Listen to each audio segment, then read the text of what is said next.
نحمده ونصلي على رسوله الكريم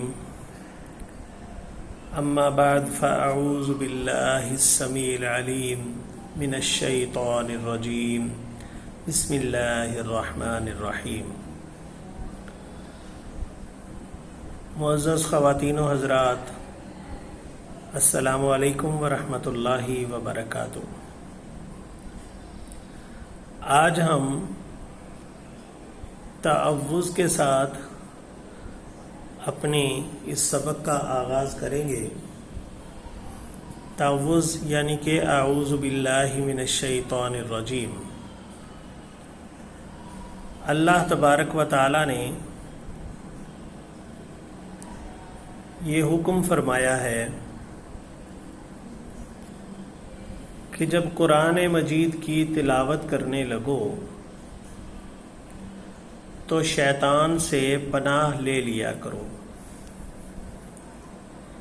قرآن مجید کی سورہ نحل اور آیت نمبر 98 اس بات کی دلیل ہے، فَإِذَا قَرَأْتَ الْقُرْآنَ فَاسْتَعِذْ بِاللَّهِ مِنَ الشَّيْطَانِ الرَّجِيمِ۔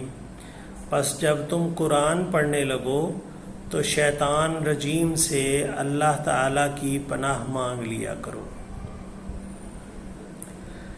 یہ شیطان سے اور اس کے فتنوں سے بچنے کے لیے باری تعالیٰ نے یہ ایک چھوٹی سی ہمیں تلقین فرمائی ہے۔ تھوڑا سا ہم اس کی گہرائی میں جائیں کہ شیطان کا کام ہی یہ ہے کہ وہ مسلمان کو گمراہ کرے، جو اللہ کی راہ پہ چلتا ہے اس کو راہ سے ہٹا دے، اور قرآن مجید پڑھنے والے کے دل میں تو چونکہ اللہ تبارک و تعالی بس جاتا ہے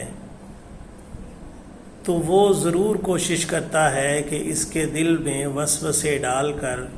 اس کو گمراہ کرنے کی کوشش کرے۔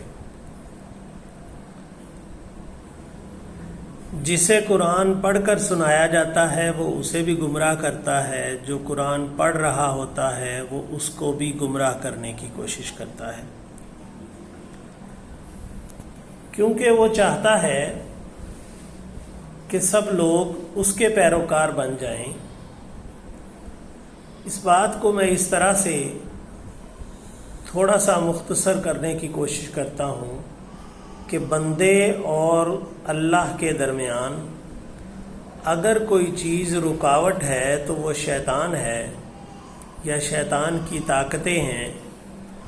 جو انسان کو اس طریقے سے گمراہ کرتی ہیں کہ وہ اللہ تبارک و تعالی کی طرف رجوع کرنا بھول جاتا ہے۔ چنانچہ اللہ تبارک و تعالی نے اس آیت کو نازل فرما کر مسلمانوں کے اس مسئلے کو بھی حل کرنے کی تجویز عطا کر دی، حل کرنے کی تلقین دے دی، اور یہ کہہ دیا کہ اپنا سوال کرنے سے پہلے اعوذ باللہ من الشیطان الرجیم پڑھ کے شیطان سے پناہ حاصل کرو، تاکہ شیطان تمہارے دل سے وسوسے ختم ہو جائیں، شیطان کے جو وسوسے آپ کے دل میں آتے ہیں، اور اس جیسے کتنے ہی سوالات جو پڑھنے والوں کو، سننے والوں کو مجبور کرتے ہیں۔ مثال کے طور پہ ہمارے دلوں میں اور ہمارے حلقہ احباب میں یہ بات بڑی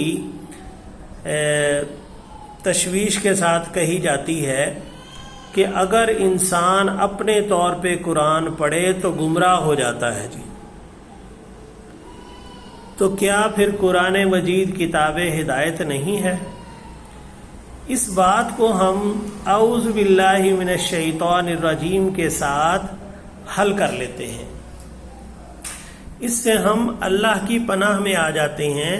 تو پھر قرآن مجید ہمارے لیے ہدایت کی کتاب بن جاتا ہے۔ ورنہ ہمارے دلوں میں یہ وسوسہ آتا ہے کہ ہمیں استاد کے بغیر نہیں پڑھنا چاہیے، ہمیں اکیلے نہیں پڑھنا چاہیے، ہم اس کی تلاوت کر رہے ہیں، ہو سکتا ہے ہم اپنے الفاظ کو تروڑ مروڑ کے پیش کریں اور اس کا مطلب کہیں کا کہیں نکل جائے، کہیں ہم اس کو غلط پڑھ کے گستاخی نہ کر بیٹھیں، کہیں اللہ کے نبی نے کچھ اور پڑھایا ہو ہم کچھ اور پڑھ رہے ہیں، اور کچھ ہمارے کمزور ایمان کے دوست ایسے بھی ہیں جو یہ سوال بھی داغ دیتے ہیں کہ کیا یہ واقعی اللہ کی کتاب ہے؟ آپ کو کیسے پتہ ہے کہ یہ اللہ کی کتاب ہے؟ آپ کو کیسے پتہ ہے کہ یہ نبی اکرم صلی اللہ علیہ وآلہ وسلم پر واقعی نازل ہوئی ہے؟ اس بات کی کیا ضمانت ہے کہ آج تک 1400-1500 سال ہو گئے ہیں اس کتاب کو، یہ واقعی اسی حالت میں ہے جو پیغمبر اسلام صلی اللہ علیہ وآلہ وسلم کے دور میں ان پر نازل ہوئی تھی؟ تو اس طرح کے وسوسوں کے ساتھ وہ گمراہ کرتا ہے۔ وہ یہ کہتے ہیں کہ کیسے کہا جا سکتا ہے کہ اس میں جو دیا ہوا نظام ہے وہ ہر انسان کے لیے قابل قبول ہو؟ اس وقت تو تعلیم کا اتنا جدید نظام نہیں تھا، آج جو ترقی یافتہ دور ہے اس کے ساتھ یہ کتاب کیسے چل سکتی ہے؟ یہ کتاب پرانی ہو چکی ہے، آج ترقی یافتہ دور میں اس کے بہت سے احکامات ایسے ہیں جو ہم نافذ نہیں کر سکتے۔ ہم دیکھتے ہیں کہ آج مسلمان اس عقیدے کو بڑی توجہ کے ساتھ سنتے ہیں اور برملا بہت سارے مسائل پر سوالات اٹھانے میں کوئی قباحت محسوس نہیں کرتے، حالانکہ قرآن مجید اس بارے میں بہت سارے واضح پیغامات عطا کرتا ہے۔ ہم یہ بھی دیکھتے ہیں کہ جب قرآن مجید کے لانے اور لے جانے کے دور میں، یعنی اس کے نازل ہونے اور لکھے جانے کے دور میں جب یہ حکم ہوا تو اس وقت بھی شیطان نے بہت سے لوگوں میں وسوسہ اندازی کی تھی، اور آج بھی وہ یہی کر رہا ہے۔ وہ ہر ممکن طریقے سے پڑھنے والوں کو با الفاظ دیگر یہی کہتا ہے کہ اس سے دور رہو۔ ہم یہ سمجھتے ہیں کہ ہمیں شیطان کے بہکاوے سے بچنا چاہیے، اور اعوذ باللہ من الشیطان الرجیم جیسا کہ اللہ نے حکم فرمایا ہے، اس حکم کو مد نظر رکھتے ہوئے ہم اس بات کو بڑے اچھے طریقے سے اپنے اوپر لاگو کر لیں اور اللہ تعالیٰ سے دعا گو ہو جائیں کہ ہم اس قرآن مجید کو پڑھتے ہوئے جب اعوذ باللہ من الشیطان الرجیم ادا کریں تو آپ اپنی پناہ میں لے لیں ہمیں۔ تو اللہ تعالیٰ سے دعا مانگتے رہیں اور یہ کہتے رہیں کہ اللہ ہمیں اس کے شر سے محفوظ رکھے، اللہ ہمیں شیطان کے وسوسوں سے محفوظ فرمائے اور اس کی شیطانیت کے غلبے سے بھی محفوظ فرمائے، اور ہمیشہ ہمیشہ کے لیے اللہ تبارک و تعالی ہمیں اپنی پناہ میں لے لے۔ تو بس یہی دعا ہے کہ اللہ تبارک و تعالی ہمیں اس دعا کو زیادہ سے زیادہ پڑھ کر اس پر عمل کرنے کی توفیق عطا فرمائے، اور جب بھی قرآن مجید کا آغاز کریں،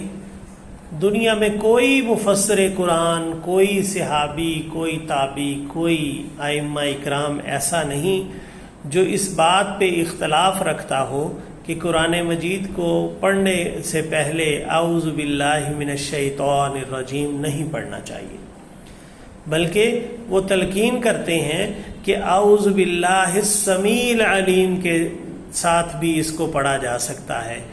تو دعا ہے کہ اللہ تبارک و تعالی مجھے اور آپ کو اس بات پر عمل کرنے کی زیادہ سے زیادہ توفیق عطا فرمائے، اور ہمیں